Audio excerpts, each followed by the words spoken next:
turn the event over to Professor Erez Manela, Acting Director of the Weatherhead Center. Thank you, Kristen, and welcome everyone to the Weatherhead Forum. This is our platform at the Weatherhead Center to address pressing topics of the day. My name is Erez Manela. I'm the Acting Director of the Weatherhead Center for International Affairs at Harvard University. Today, our topic of discussion will be extremely timely: the American Revolution in Global Perspective. This forum marks the U.S. semiquincentennial, with a panel on the impact of the American Revolution and the U.S. Declaration of Independence on international affairs in the past 250 years. A quick note on our format here.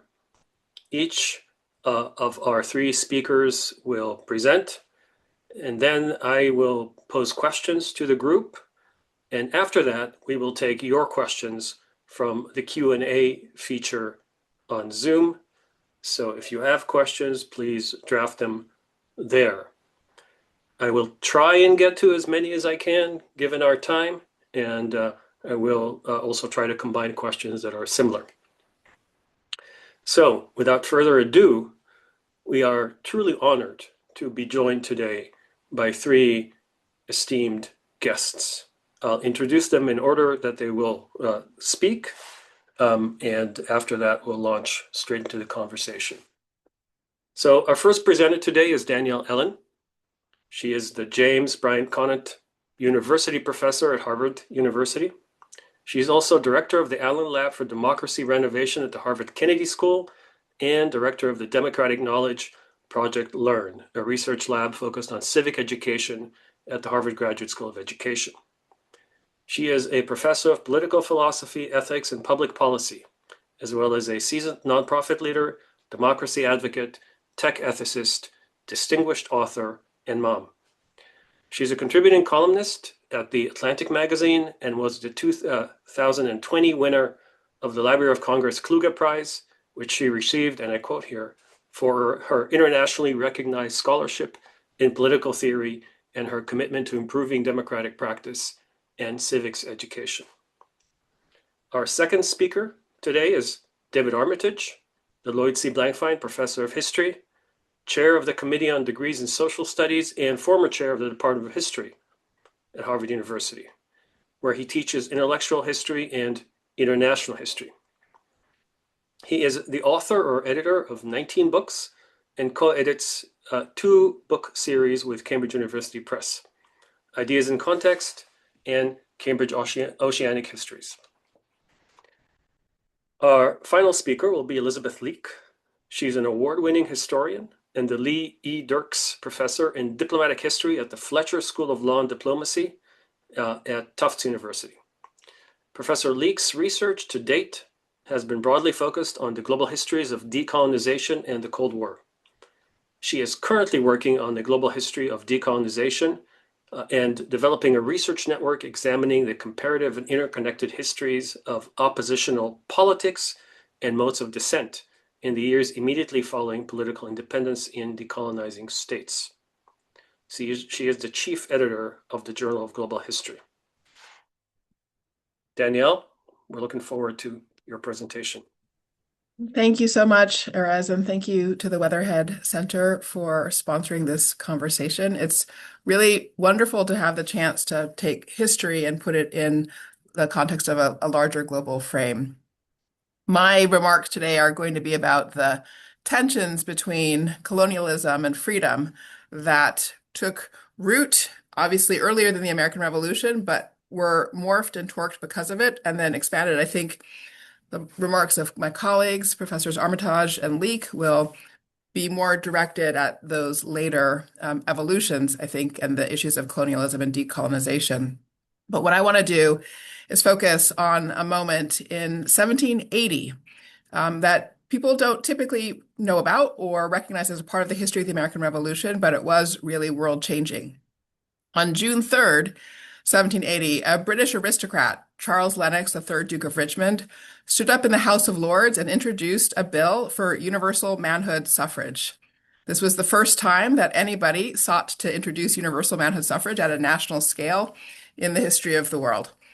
At the very same time, there were about 15,000 angry anti-Catholic protesters who stormed Parliament, including roughing up members of Parliament. So, as you might imagine, the Duke's bill for universal manhood suffrage did not receive a favorable hearing under those conditions, and it died at that point in time. Britain wouldn't take its first move towards major electoral suffrage reform until 1830. But when it did in 1830, it was a direct result of the Duke's efforts. After he brought his bill, thereafter, for nearly every year in Parliament, people continued to bring versions of his bill, and a reform movement built around the effort. This motion on his part, this effort, was a direct outgrowth of the tensions experienced in British politics brought about by the American Revolution. So I want to tell you a bit of that story and then reflect on exactly how it is universal suffrage became a part of the important architecture of colonial expansion. That sounds contradictory, and yet those two things, in fact, went hand in hand. So about 10 years ago, my research team here at Harvard found in a small archive in southern England a ceremonial scale parchment, manuscript parchment of the Declaration of Independence. At that point in time, the world thought that there was one such thing and that it lived at the National Archives in Washington, D.C., housed in preservative gases. We were stunned to find this in this tiny little archive in Sussex, the kind of place where you go for your marriage license and death certificates and the like. It also has local archival records. Now, this ceremonial parchment that we found, we now call it the Sussex Declaration, wasn't signed by the individual 56 signers. All the names were written out in the hand of a single clerk. But otherwise, it is as impressive looking as the one that we know from the archives in Washington, D.C. So how on earth did it get to Sussex? It turns out that it was in the possessions of the papers of that third Duke of Richmond, the same individual I mentioned who brought that motion in the House of Lords for universal manhood suffrage. What was the link in the chain between the Duke of Richmond and the Declaration of Independence, the American Revolution? It turns out to have been Thomas Paine.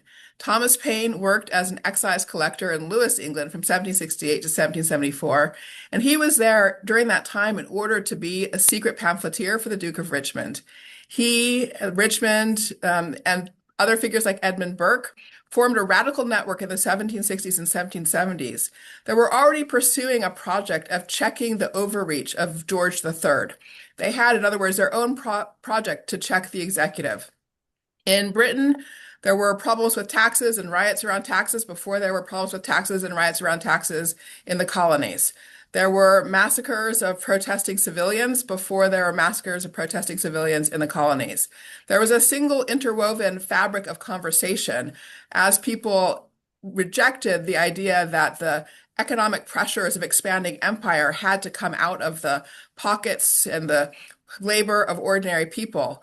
They then, of course, rejected the idea that when people complained about that dynamic between expanding empire and appropriation of hard-earned earnings, that when people complained about that they should then be punished with trials of sedition and in other ways have liberties of speech and expression quashed. So the same complaints were arising on both sides of the Atlantic. And of course, the Duke and Benjamin Franklin, another ally in London at the time, sent Paine to America. Paine published Common Sense. As they say, the rest is history, the spark of the revolution. Of course, there was a lot more to the American story than that. But the Duke had an important role in all of this because he was in Britain trying to figure out how to help the British government navigate the politics of the revolution. He was a friend of the Americans. He was the first person to recommend recognizing American independence. And for him, the puzzle of the revolution had a very specific form, different than the kind of form it had for others. For him, the puzzle of the revolution was as follows, that he was a person who believed strongly in Parliament as a counterweight to the king. It had the job of channeling perspective and opinion that would balance whatever the arbitrary will that might flow from a monarch. Because of his commitment to natural rights and education with Montesquieu and the like, he was also very sympathetic to the arguments in the colonies that they too should have a voice, a parliament of a kind. He had responsibilities as a member of the cabinet for the relationships between Britain and France and Canada at particular points. And he began to develop the notion that the colonies, a place like Canada, should have its own legislative assembly. He was an early advocate of that view. That view, of course, was taken up by the Americans. There was a stage leading up to the Revolution where they would have been quite happy to have had their own legislative assembly, their own parliament connected to the British monarchy. You can hear in that idea of the Americans, the Canadians having a parliament also connected to the crown, the early seeds of the Commonwealth, the British Commonwealth as it came to be known and experienced by all. But there was a problem with this idea of all the colonies having a legislature connected to the crown. That would, of course, diminish Parliament in Britain. And the very problem that the people in Britain were having was the fact that the king was starting to overpower Parliament. Again, through taxation, through suppression of speech, through suppression of publication. The king had a massive network of patronage and cronyism. And so Parliament had little independence from whatever decisions the king and his ministers might make. This was the problem in Britain that Richmond wanted to tackle. So then the question was, well, if you have all these different legislatures in different colonies, all connected to the crown, doesn't that centralized power in the crown make the crown too powerful in relationship to Parliament in Britain? So the puzzle to be solved was how to rebalance that kind of allocation of power.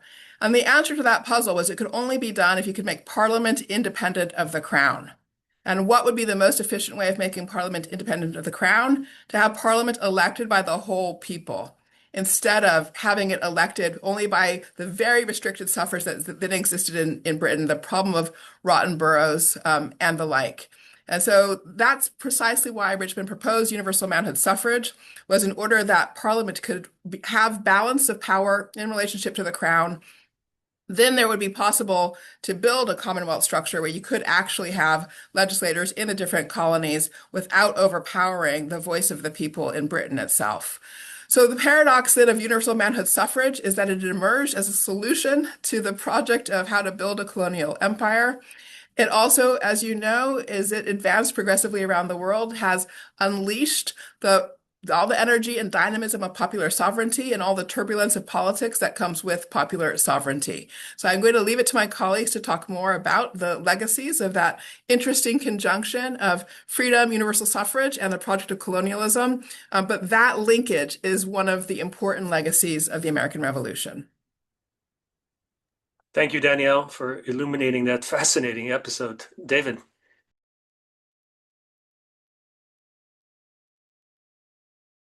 David, if you could unmute yourself.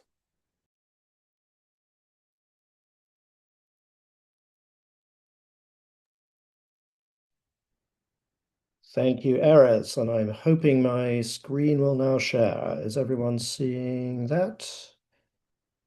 Yes. Oh, there you go. Presentation. Yep.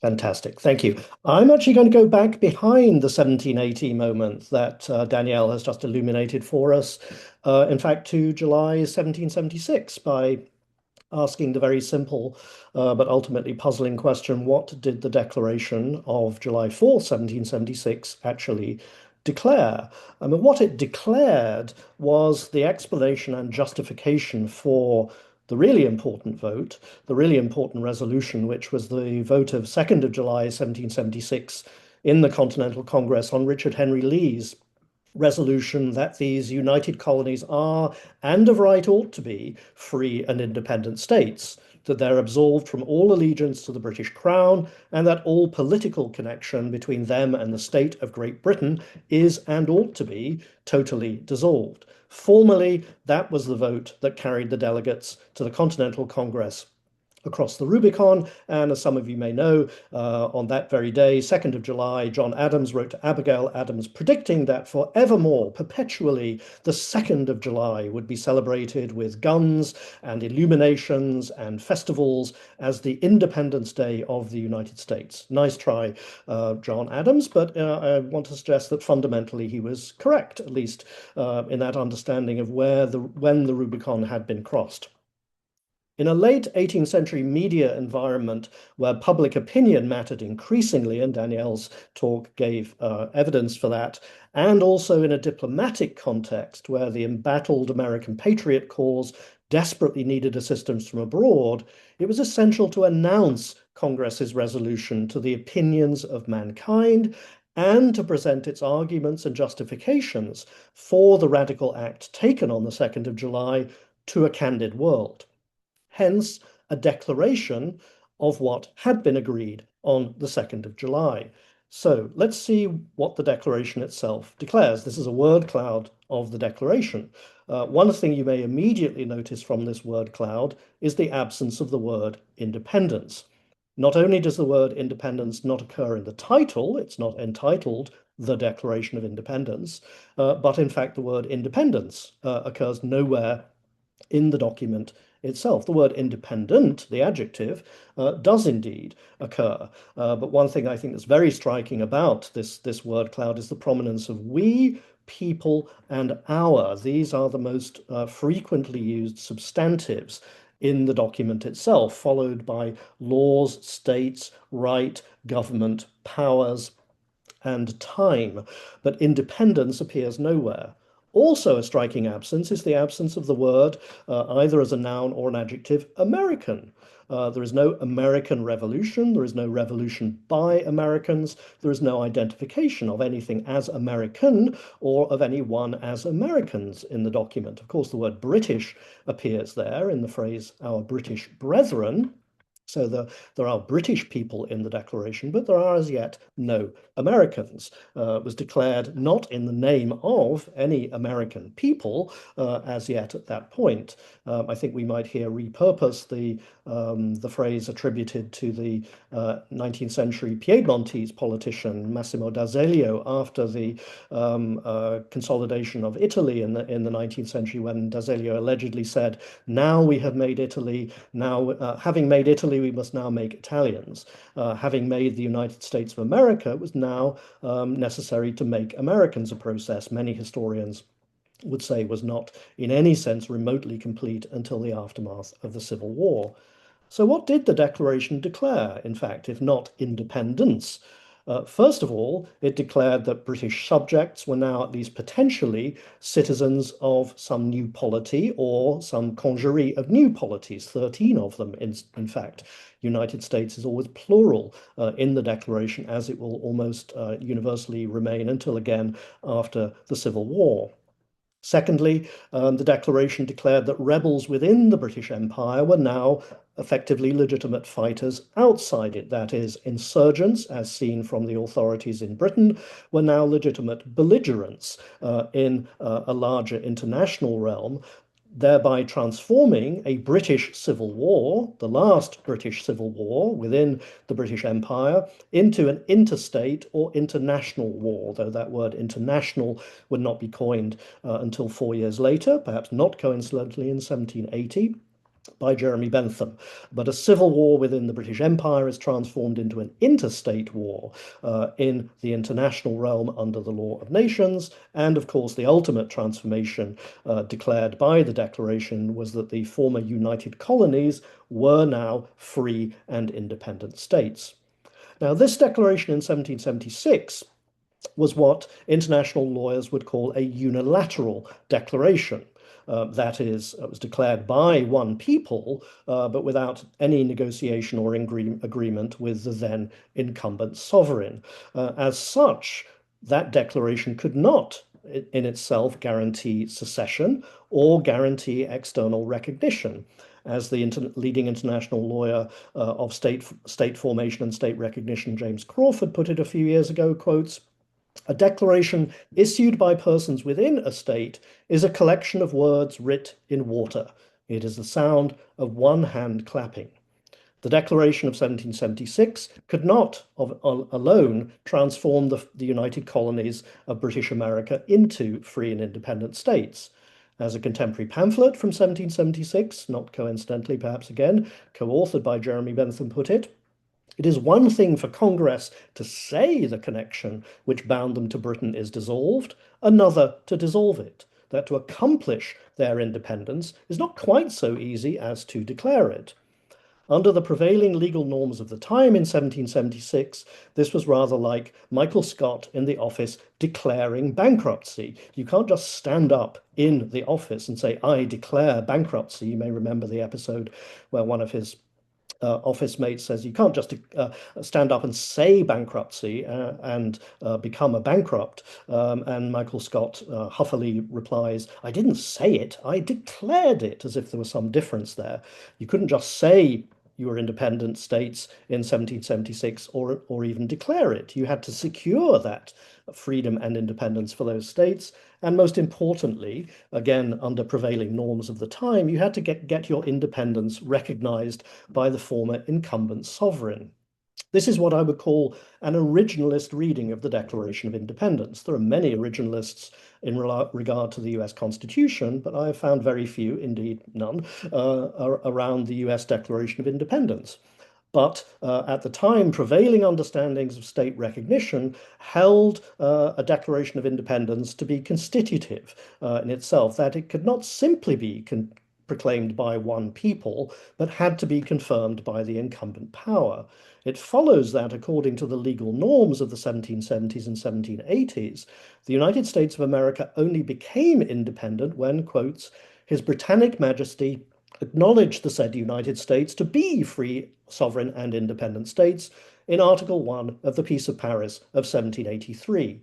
That, I submit, was the true, that is, legal declaration of the independence of the United States. Accordingly, a strictly historical and legal account would properly defer the American semiquincentennial until September 3rd, 2033, and the 250th anniversary of the Peace of Paris. I hope we'll all reconvene, therefore, in 7 years to celebrate the proper semi-quincentennial of the United States. Looking forward to the larger sweep of world history after 1776, we can see that declarations of independence were generally announcements of exit from empires and similar conglomerate political bodies to become separate, with one people, to quote the opening of the US Declaration, one people dissolving the political bands which had connected them with one another, and assuming among the powers of the earth the separate and equal station to which the laws of nature and of nature's God entitled them. This, again, I submit historically, was the goal of Thomas Jefferson, the other members of the Committee of Five, and the Continental Congress in 1776. That is, to create free and independent states outside the British Empire, having, of course, thrown off parliamentary sovereignty and then ultimately cutting the last remaining federal bond, the bond through the crown, in order to gain support from the other powers of the earth, especially France, for military and commercial support in the Patriot cause, or for the Patriot cause, leading in due course to the treaties of amity and commerce and of alliance with France in February 1778. This truncating brutally the entire course of the American Revolution led to what Ezra Stiles, then president of Yale in 1784, looking back on 1783, said was the very substance of the American Revolution itself. This great American Revolution, this recent political phenomenon of a new sovereignty arising among the sovereign powers of the earth, will be attended to and contemplated by all nations. Navigation will carry the American flag around the globe itself and display the 13 stripes, a new constellation at Bengal and Canton, on the Indus and the Ganges, on the Huanghe and the Yangtze Kiang. And of course, just a few weeks before, Stiles made that pronouncement in a sermon. The first ship had left the United States, the independent United States, for Guangzhou. In the last few minutes, I want to just look at the later history of declarations of independence. And we might call this a tale of two declarations. The declaration outside the United States is read very differently from the declaration within the United States. Outside the US, the document began to spread rapidly and started to generate what I've called elsewhere the genre of a Declaration of Independence, first in Europe, then in the Caribbean, then in Spanish America and Africa, beginning crucially with the Haitian Declaration of Independence. There are a couple of other declarations before January 1804. But I think if we want to think about the global genre of the Declaration of Independence, it really begins with this truly epochal document from Haiti in 1804. In July 1776, the world historical potential of the Declaration of Independence was not yet self-evident, but the centuries that followed have demonstrated the wide appeal of its principles, but the principles as seen by the rest of the world were not those of the second paragraph of the Declaration of Independence, but those of the first and last paragraphs. That is, for the world, the Declaration's message was about the rights of states and their freedom and independence, rather than the rights of individuals. There are two major exceptions to that general rule. The Declaration of Independence of Liberia, as you'll see on the right, the bottom paragraph, which announces we recognize in all men certain natural and inalienable rights. Among these are life, liberty, and the right to acquire, possess, enjoy, and defend property. Very important indeed, of course, for those who themselves had formerly been property to declare their right to acquire, possess, enjoy, and defend property. The other exception, perhaps even more famously, is the Vietnamese Declaration of Independence of September 1945, which begins with the words, "All men are created equal," famous second paragraph of the US Declaration, but with an important twist, with great potential for future decolonization movements. As Ho Chi Minh parsed those words, he said, "This immortal statement was made in the US Declaration in 1776, but in a broader sense, it means all the peoples on earth are equal from birth. All the peoples have a right to live, to be happy, and to be free." 250 years on from 1776, after hundreds of declarations, both successful and failed and sometimes suspended, have appeared, the defining features of declarations of independence, again as a collective genre, are much clearer.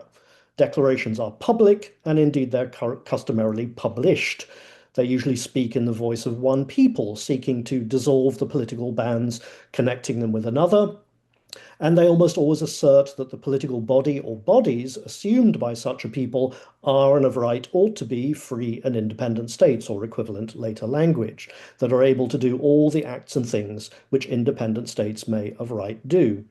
These were the features found, for example, in the 1918 Czechoslovak Declaration of Independence and the Korean Declaration of Independence of 1919. I choose these both from many, many examples, but also because the Czech Declaration was signed at Independence Hall at Philadelphia, and the Korean Declaration of Independence was generated by the First Korean Congress, which also met in Philadelphia, showing the importance of the American example for the globe during what we might call the Wilsonian moment after the First World War. Fast forward to our own century, as I conclude, we can see the Kosovo Declaration of Independence of 2008 still suspended because only recognized by 140 members of the United Nations.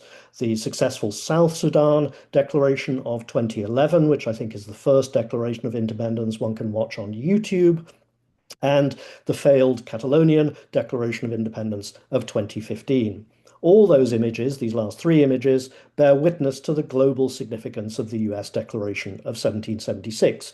Not because any of those recent declarations quoted the US Declaration, appealed to its values, or even adopted its form or structure, but because they all show the necessity, even in our own century, of, first of all, declaring independence, making it known domestically and internationally, of performing that declaration in public, ceremonially, at a hinge moment within a cause, marking a from-to moment, and finally justifying independence in the language and the terms that the wider world would both understand, and crucially, the declarers of independence always hope that the wider world would accept. So, seen globally since 1776, declarations of independence have overwhelmingly diagnosed the existence of restrictive imperial or colonial systems and represented resistance against them. They've more often indicated fissure and secession than anything else, more than, say, human rights claims, assertions of democracy or equality, or aspirations for life, liberty, and the pursuit of happiness, at least on the individual level. Now, More than half of the 193 states represented at the United Nations have documents that they acknowledge to be declarations of independence. In 1943, the Trinidadian historian and politician Eric Williams wrote, quotes, "The emergence of the United States onto the stage of the nations of the world was itself only accomplished by an overthrow of the colonial system. The spirit of 1776 is still alive today." Following Williams and our next speaker, Elisabeth Leake, we might say that decolonization can be traced back to 1776, with declarations of independence becoming over the centuries among its most conspicuous markers. In a world where there are still remnants of empire and drives for self-determination, the spirit of 1776 remains alive and well, while declarations of independence remain indispensable instruments to animate that spirit politically and internationally. Thank you very much. Thank you very much, David. I think you've set it up perfectly for our next speaker. Elisabeth, please. Amazing. Yes. Thank you so much. Can you hear me? Is my sound working? Super. David is nodding at me.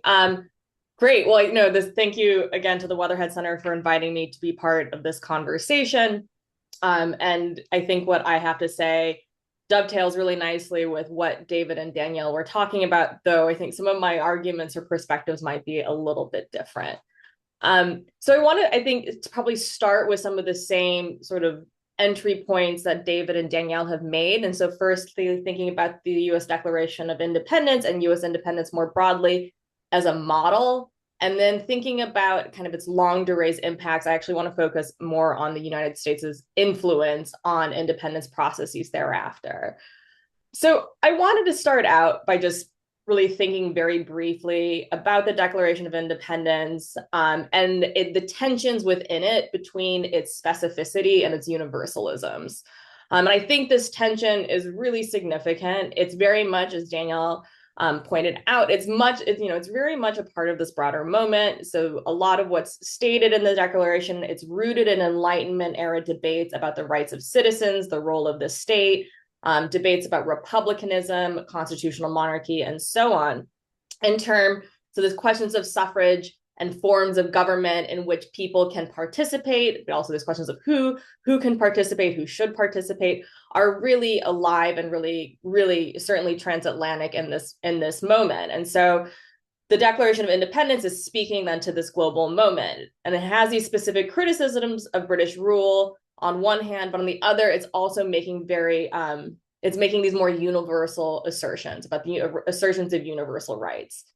And there's a real tension then in this, right? And we see, and I think the point that I want to come back to that David pointed out, which I think is really, really important, is the fact that there is no American in the Declaration of Independence. And I think this is important because I want to talk briefly about the notions of nationhood and statehood that are there or are absent in the Declaration of Independence and what this tells us and why it's significant. So I think one of the things that's important, if we think about the fact that there is no American in the Declaration of Independence, it's important to note that this document really was not focused on and was not particularly interested in creating a sense of nationhood or shared identity. And I agree with David that I think, a lot of scholars have really written about how kind of a notion of Americanness really only coalesces after the US Civil War. And I'm not going to get too much into that, but I want to reemphasize kind of this notion of who is American or what an America could or should be is really absent from the Declaration of Independence. Instead, it's very much more about state structures. What are the structures of British colonial rule that are impeding on locals' rights and abilities? But also then too implicitly, what are the alternatives that should be posed? And this kind of sense about, this question of nationhood is something that obviously in some ways the framers of this document are very much skirting around. And we can certainly see this in the behind the scenes debates about slavery. And it's critical, obviously, in the Declaration of Independence that while it's not explicitly stated, this notion that all men are equal, all men have rights, certainly does not apply to either enslaved Africans or to the vast majority of indigenous Americans, right? So there's this inbuilt inequality, even if it's not explicitly stated as such, because it's framed in these universalist terms. So I think this notion then, and I think if we look at American history, one of the things that's really critical, if we take the Declaration of Independence and the US War of Independence as starting points, is we see that this notion of a United States, so statehood, is something that really comes before a sense of kind of debate or dialogue about what does it mean to be a citizen within this new United States? What does it mean to be an American versus a British colonial subject? And this is something that really differentiates then the US model from what comes later on in terms of, I suppose, declarations of independence in subsequent eras. So there's a stark difference between independence movements of the late 18th century and the early 19th century and the ways of decolonization that we're much more familiar with in the 20th century. So in the 20th century, what you will almost always see, kind of looking at these documents and movements that David has referenced, but also more broadly, is that you will see that there are debates, very active debates about identity and nationhood that take place before independence and then serve as a justification and rationale for political independence. So this relationship between nationhood and statehood is a really significant one. And thinking about kind of the modern day or kind of our current moment, I think it's important for us to take a step back and think about this relationship between statehood and nationhood within a domestic context as well as an international context. I would potentially argue that a lot of the sort of domestic tensions that the United States is dealing with in this moment is because of this longer history in which kind of there was agreement about state structures first, but kind of then agreement about what it meant to be American came afterwards. And there still isn't necessarily agreement, right? There's so many different interpretations. So the question becomes, and how can you make the two correlate, or where do those fractures continue to persist? So thinking then about that longer term history of decolonization and independence making and independence claiming, I would certainly argue, and I know I have some students in the audience, and you do not have to agree with me, I promise, but I would argue at least that I think if we're thinking about independence processes in a longer historical framework, it's actually Haiti rather than the United States, which offers a much better framework, I think, for understanding both practices and ideas of independence over the next 250 years. And if we look at it with the documents that David showed, we see that in terms of Haiti's Declaration of Independence, in which it does very intentionally try to marry ideas of what a Haitian state should look like, but also the notion of what a Haitian identity and what a Haitian citizen should look like. So in terms of that, we can think about the fact that Haiti is named Haiti instead of being the French colony of Saint. Oh my gosh, I was going to say Saint-Domingue, but anyways, thinking about Haiti as it's a reclamation of the indigenous name for the island. So kind of thinking about that very explicit and intentional identitarian factor, as well as the ways in which issues of race and slavery are key, are really foremost and foregrounded in the documents for Haitian independence, as well as in negotiations with the rest of the world. So I think in that sense, and this is something that, again, to kind of stay in the Caribbean like David did, rather than Eric Williams, if we look at C.L.R. James's absolutely brilliant book from the 1930s, The Black Jacobins, he really frames the Haiti rather than the United States as the model of independence for colonially oppressed peoples across Africa, across the Black Atlantic, and further on. So this is kind of thinking about the US and as a model. I think one of the points that is really important is the fact that, yes, the Declaration of Independence as its own sort of form, as its own sort of mode of claiming independence becomes so utterly pervasive. But there are kind of 2 points I want to make then in terms of thinking about the United States' subsequent influence then on kind of statehood and kind of the growth of the nation state system across the world in subsequent decades and centuries. Firstly, I think it's important for us to remember, particularly in the United States case, but certainly not just exclusive to the US, is that a declaration of independence is not the same as a rejection of empire, either formal or informal. Certainly in the case of the United States, we see this in terms of so-called manifest destiny, US westward expansion and displacement of indigenous peoples, but also certainly we see this in the case of the United States in terms of informal empire and economic and then political intervention, let's say first in Latin America, but also increasingly in East and Southeast Asia and elsewhere. And I would point out then that this is also something that it holds true for many newly independent states.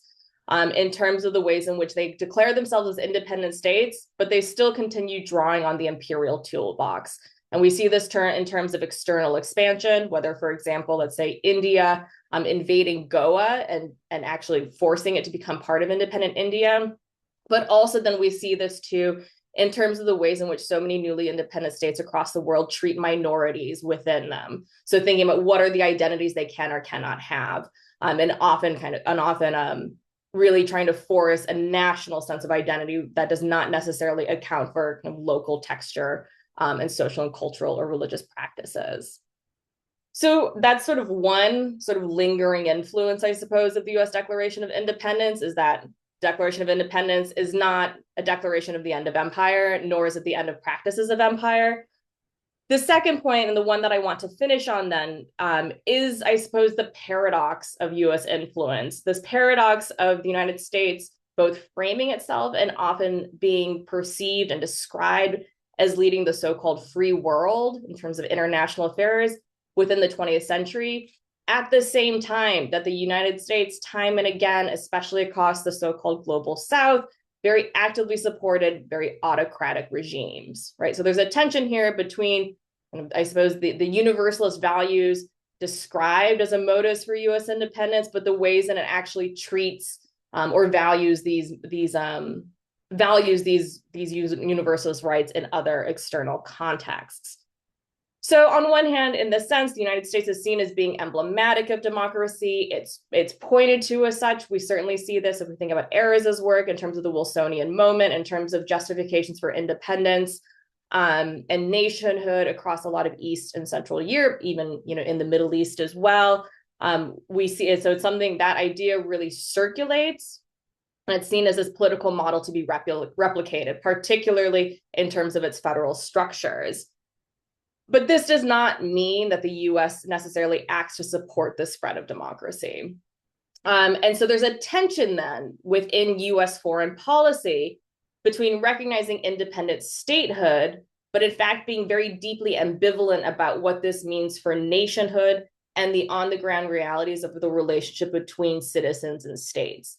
And this is something that's really come out in a lot of the scholarship on the Cold War. And I think it's a point, though, that we can perhaps link back then to the United States' own founding. So if we think about something like the Declaration of Independence, thinking again about like the Ezra Stiles quote, about kind of the Declaration of Independence is an assertion of sovereignty. So when these other colonies, these former colonies, whether let's say Ghana or Kenya or India or Pakistan, or Indonesia, they become sovereign with the kind of the transfer of power and a kind of moment of independence and decolonization in the 20th century.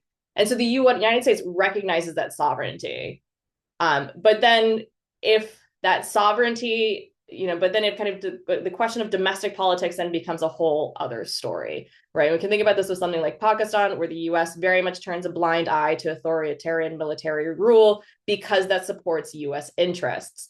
And so I think one of the things that we have to remember then for the United States in terms of its foreign policy, as well as and then linking to these questions about the domestic, is that statehood has always been more central to US thinking, both about itself and about the rest of the world, than questions of nationhood and what it means to belong to a nation. And I think that's something that really then underpins a lot of the political thinking we've seen both in the past and potentially, in the present. So I'll end there. I don't want to take up too much time, but thank you so much for letting me be part of this conversation. Thank you, all three of you. Why can I not see myself?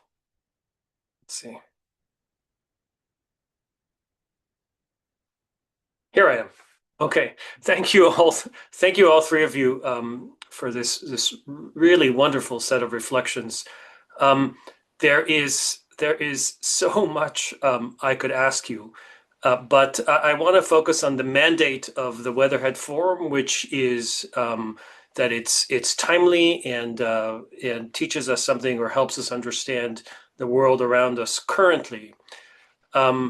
And I'm wondering if I could pull you, and you've done that already in your remarks, but I wonder if I could pull you even more to try to unspool the implications of what you've said about the Declaration of Independence, or more generally the implications of the Declaration of Independence in the past, that history that you all went through the past 250 years on understanding our current moment. For just to give one example, it occurs to me that if Elisabeth is right that independence is not the same as a rejection of empire, then we can imagine the usual perspective that international historians often give, and others, on the history of the last 200 years is this transition from a world of empires to a world of nation states.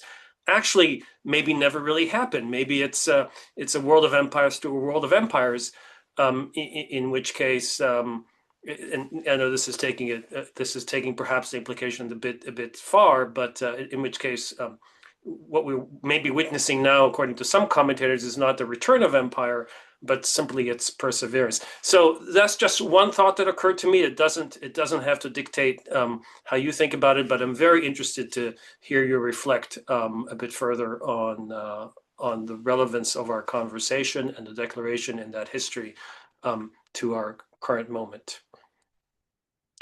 I don't know who wants to pick that up first. I know it's a big and complicated question.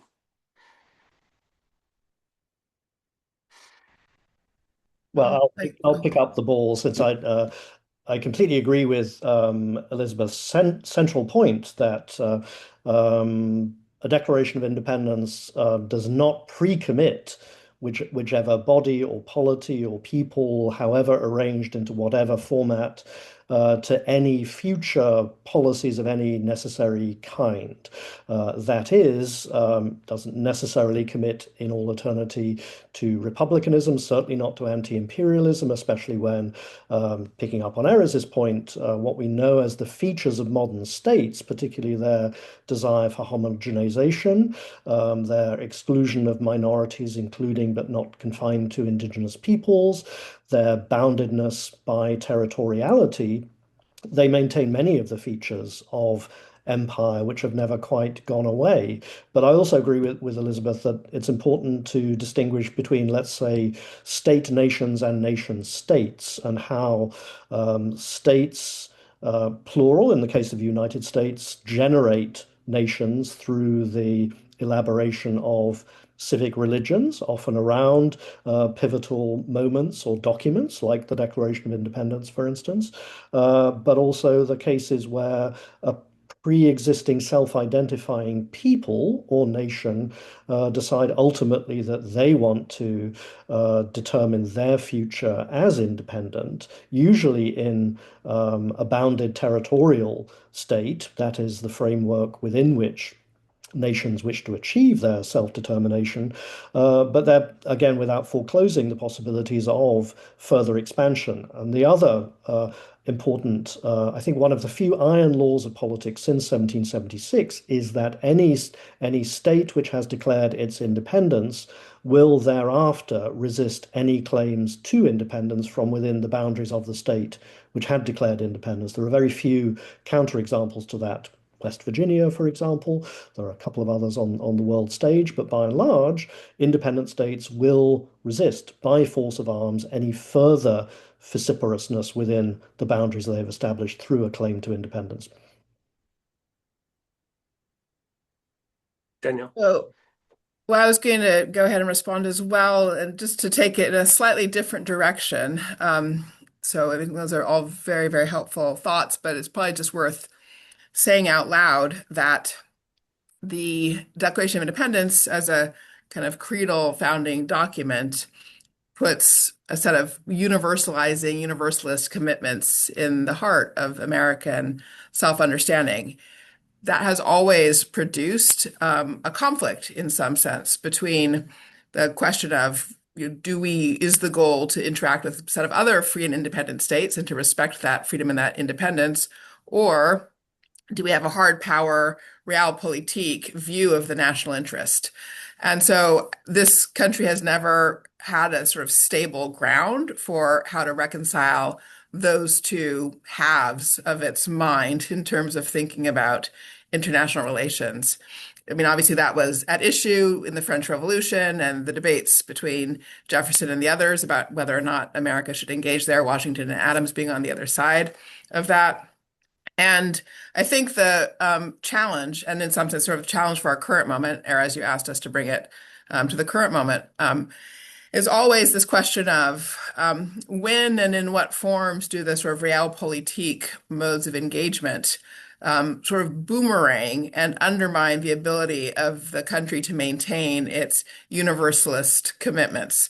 Those commitments, of course, are necessary for how politics operate internally. So again, I don't think that there's a sort of hard and fast answer to that question, but in essence, we are in the middle of that debate once more.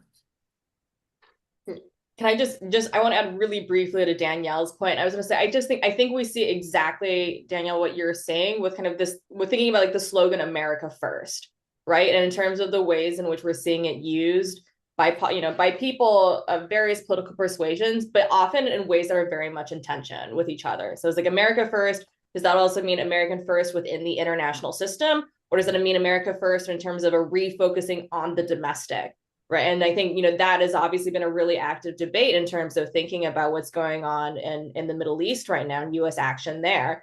But in terms of thinking about how, that idea of America First, I think in some respects is so tied, right, to these foundational documents, even if the term isn't there. But it still really, I think, points to this tension then between kind of forms of expansionism and imperialism abroad, but also thinking about kind of what and whom is prioritized within as well. I also think it's very urgent to point out that the consensus that the Declaration of Independence second paragraph is the national creed, which was forged across the course of the 19th century and has held pretty firmly since the Civil War up to the near present, is under challenge at the moment. Think of J.D. Vance's speech at the Claremont Institute last year and the supportive comments by some of his allies saying we shouldn't confuse what it means to be American with, quotes, 5 words from the Declaration of Independence. We cannot be complacent about the centrality of those promises of the second paragraph when they are currently under skeptical attack by designing agents within the country at the moment, determined to undermine that fundamental and important consensus. Well, thank you. Let me, I'll ask one more question and then open it up to the audience. I have I see a couple of audience questions already in the Q&A. And so I invite those of you in the audience who want to add to that to please do so in the next few minutes, and we'll take as many of those as we can. The second question I had is the relationship between, if you could reflect on the relationship between the American Declaration of Independence and more generally, perhaps, the history of declarations of independence and military violence, that is to say, war. Because, of course, it occurs to me that the American Declaration of Independence is promulgated in the midst of ongoing conflict. The war has already begun. Whereas if you think about other parts of the British Empire that eventually gained their independence, most people would agree, I think, that Canada or Australia or New Zealand are independent places these days. And even in the Indian case, which of course involved a great deal more violence than those other cases, there was no revolutionary war per se. And I'm wondering whether you think there is, well, first of all, is this a general feature of declarations of independence historically? And second, is there something about this particular origin, the military origins or the origins in military conflict to the Declaration of Independence that help us understand perhaps its particular evolutionary path? Well, I would argue that the Declaration of Independence of 1776, not a declaration of independence, at least self-announcedly, was a declaration of war and a transformation of the terms of war at the time. And that's pretty consistent with most declarations of independence for at least the next 50 years in the Americas. The Haitian Declaration that I showed from January 1804, the letters across the top talk about the indigenous army. It's spoken in the words of the leading Haitian general Dessalines.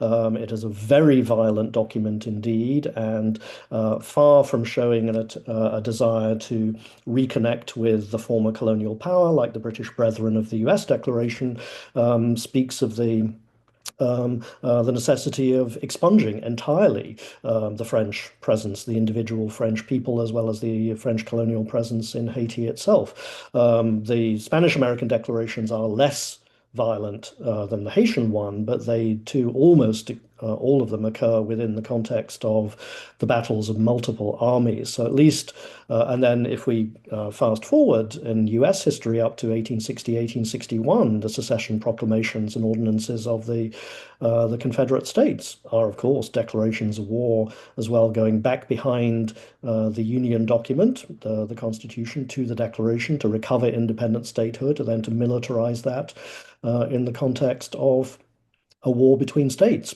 One could unspool that further, but that's as much as I will say into the middle of the 19th century for now.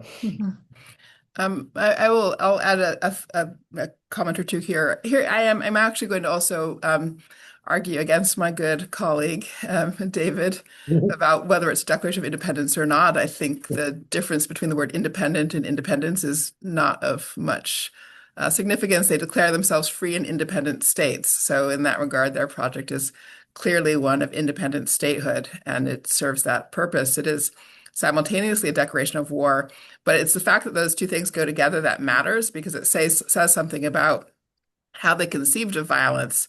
And it's often forgotten that before the colonies declared independence, or declared themselves free and independent states on July 2nd, they had already drafted constitutions in a lot of the colonies. So 4 or 5 of them had completed that work by July 4th. Several more would have completed it that summer. They genuinely did not fully embrace the project of violent revolution before they had actually already constructed the thing they intended to live in. I think one of the challenges we have now, thinking about violence and revolution, popular uprisings, and the like, is our relative difficulty actually in understanding how the kind of productive work of construction can be connected to violence. As in general, analyses of revolution is pretty common in the public press and the like, the assumption is that there's kind of a violent act that comes first.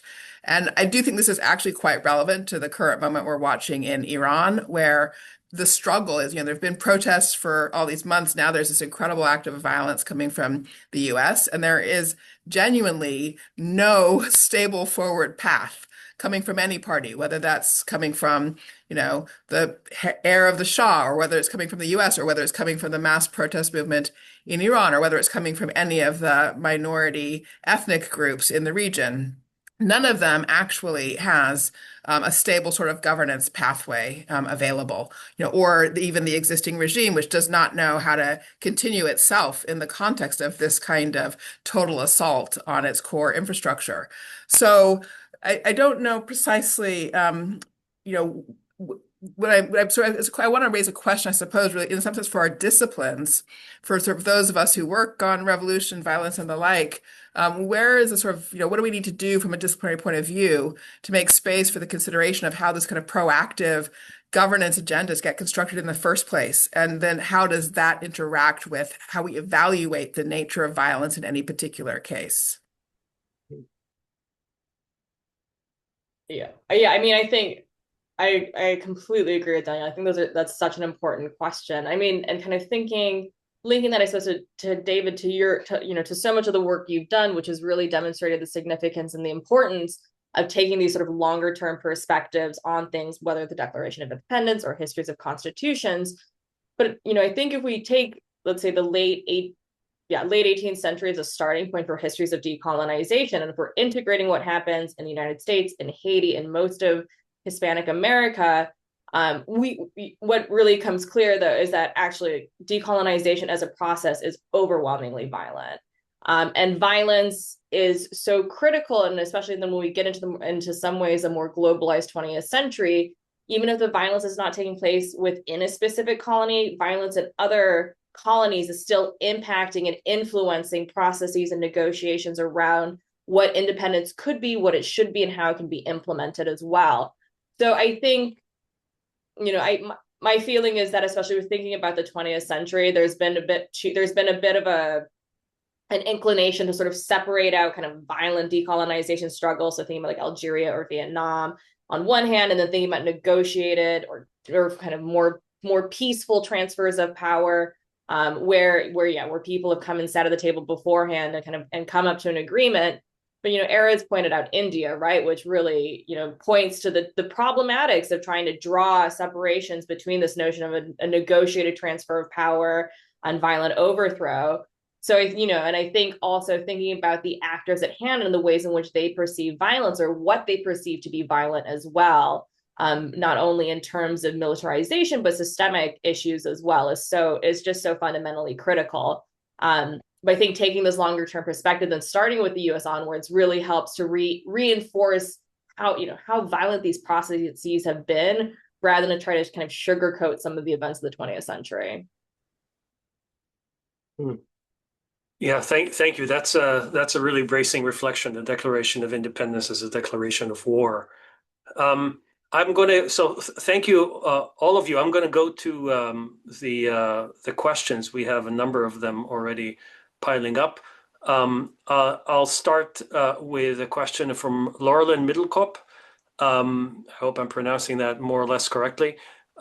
So Laurelyn asks, while there is no mention of the word American or America in the Declaration, there is notably an assertion that one people can separate from another people, which does point closely to something like nationhood, or at the very least, a people claiming their own sovereignty by virtue of being a people. Does this not imply that there is some loose sense of nationhood at work, as it would later be articulated? Yeah, I would agree with that. I'll just start, David, then you can answer more fully because it's more directed to you. But I would agree with that. I mean, that is an argument that I make in my book, Our Declaration. And there was a conception of America coming into existence. Certainly, it hadn't consolidated in terms of whether the states were the center of gravity or the national consciousness was the center of gravity. That's certainly true. But that is exactly what people were working on. James Wilson and the Constitution tries very intently to bring that conception of a single people into focus as what will define the new sort of governing articles. But it's very much in progress. But anyway, I'm sorry, David. Not at all. No, I'd agree with that, but also say that it's more prospective than diagnostic in 1776. According to the prevailing understandings of a people, I think it means two different things, not necessarily a nation, but first of all, a people in the sense of a demos, the good people of these colonies who have authorized the Continental Congress and its declaration.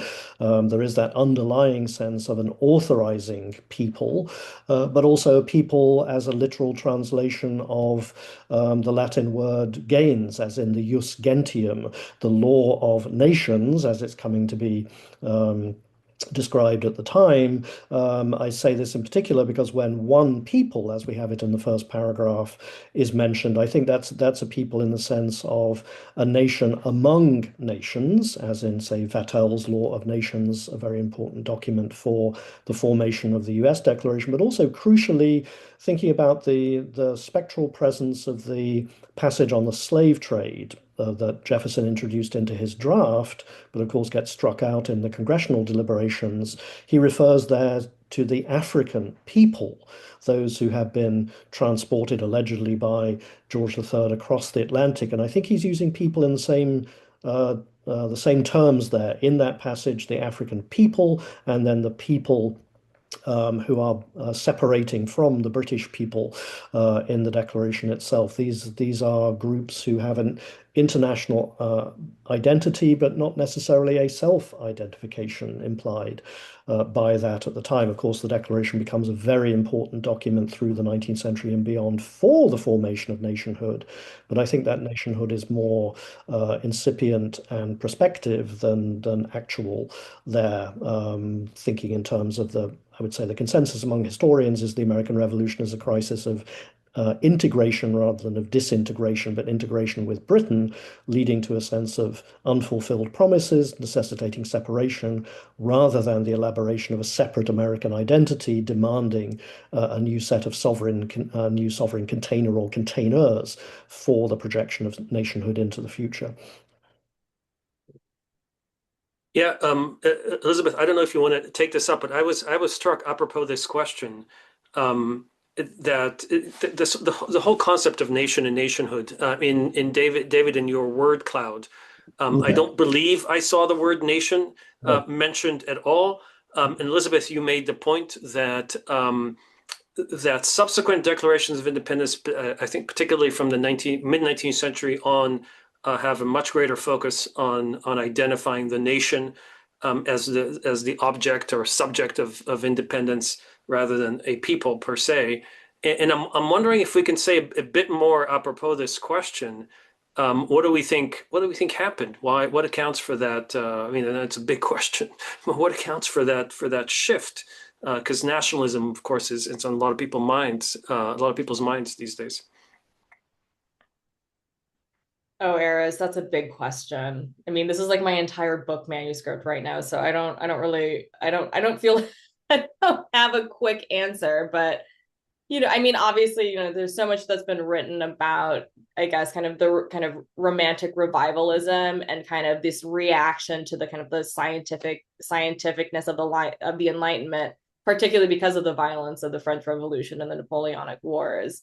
But I guess, I think this notion of kind of this notion in ways in which history and kind of an attention to culture and kind of in the early 19th century is becoming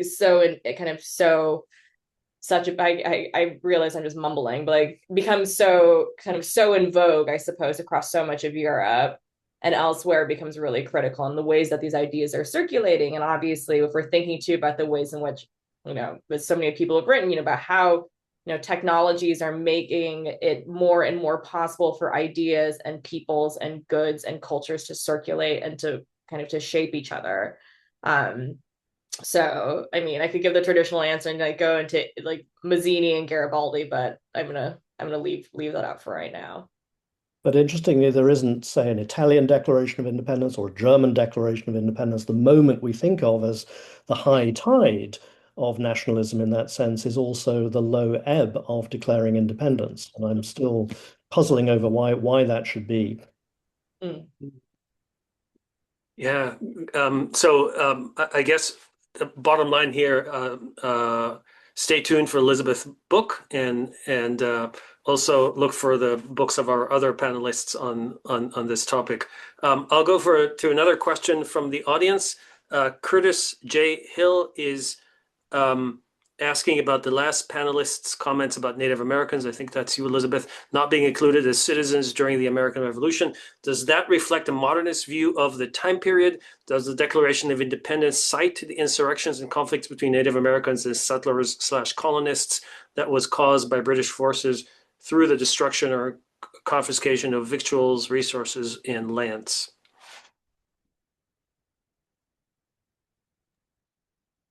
No, I would say it's not a modernist view per se. I think it speaks to the historical realities of the time, but also I think, I think this links actually really well to the previous question about the people, right? And even in terms of kind of thinking about this question and kind of, the Declaration of Independence as a declaration of war is also about finger pointing and who's to blame, right? So even this and this pointing to kind of to an alliance between British, it's just like, there's a lot of othering going on here. I'm not going to get into it too much because there's been so much written about this topic, fortunately. I mean, obviously, just most recently, Ned Blackhawk's book is a great way to get into this point. But, a lot has been written about the ways in which, on one hand, a lot of early American, a lot of early US American,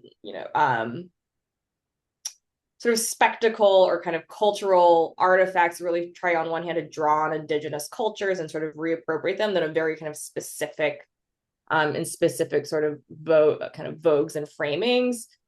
but I mean, at the same time, I mean, what becomes very clear is that in terms of citizenship rights, I mean, it's not just about the Declaration of Independence, right? We have to think about this as a slightly longer term process.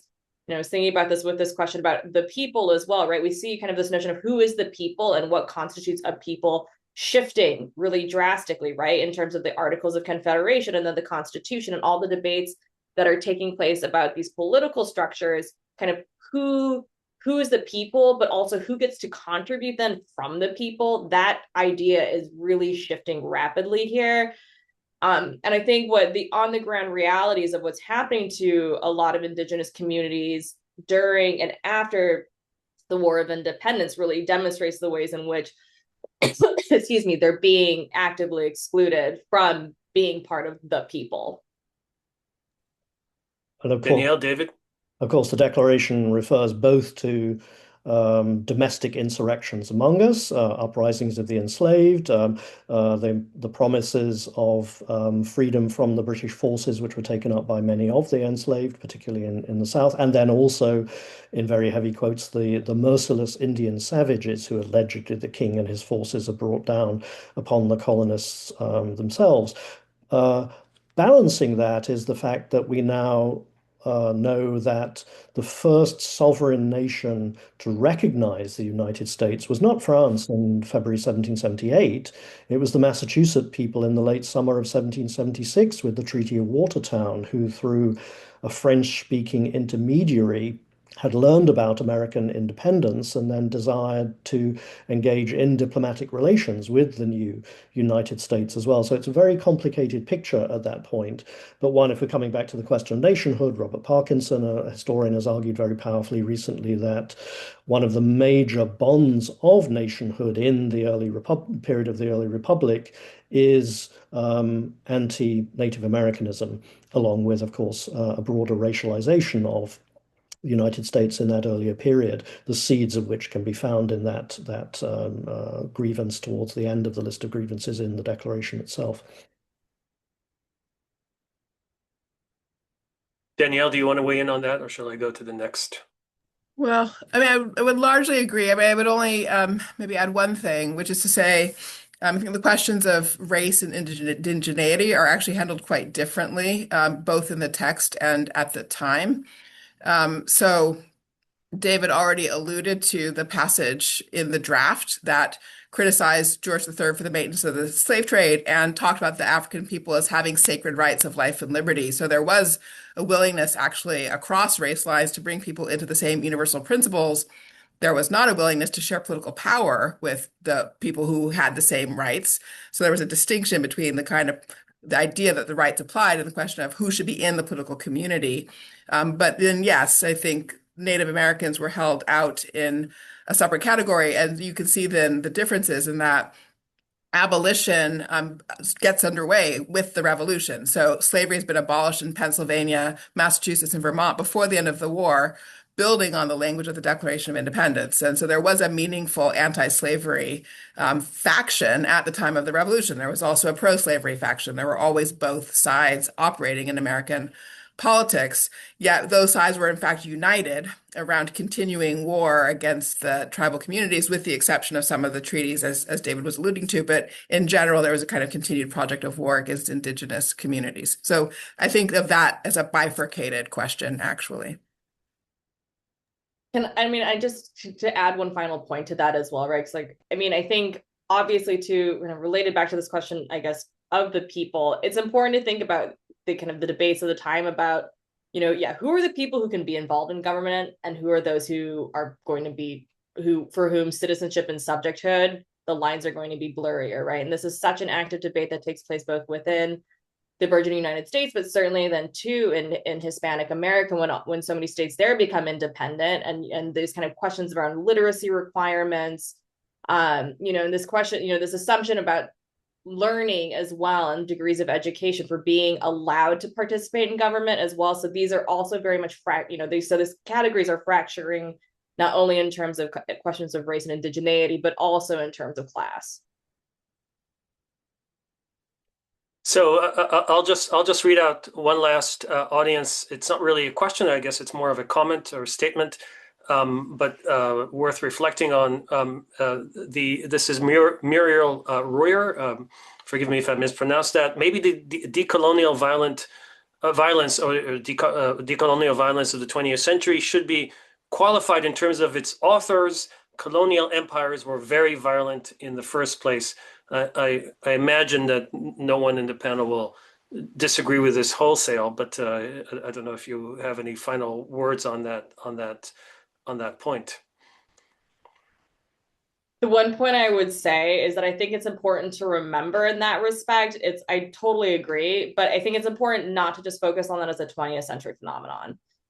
Because, often, especially in historical scholarship, there's a little bit of a tendency to look at kind of the first wave of empire across the Americas and then a second wave of empire across much of Asia and Africa from the kind of mid-19th century onwards. But what's really critical to remember is that actually a lot of imperial practices that are tested out across the Americas are then exported and replicated and finessed, for lack of a better word, in a lot in Asian Africa. So that kind of that history of violence is very interlinked, and that is histories of colonial practices and subjugations and divide and rule have these much longer histories. So I think it's important not to just recognize that purely as a 20th century phenomenon, but think about what are those longer roots and lineages. I would wholly endorse and say that's not just the historian's perspective, but often the perspective of those who ran empires themselves. The French Empire is spooked by Haiti well into the 20th century. The British imperial bureaucrats remember the American Revolution as something never to be repeated. We have to take all of these stories of colonization, empire, and decolonization back at least to 1776, if not before. Well, this has been an absolutely fascinating conversation. Thank you, Danielle, David, and Elisabeth, for doing this. And thank you, all of you who joined us for this Weatherhead Forum. This is the final Weatherhead Forum of this academic year, but please join us again in future years or in other Weatherhead Center events. Oh, thank you so much. Bye-bye, everyone. You. Thank you. Thanks, Erez.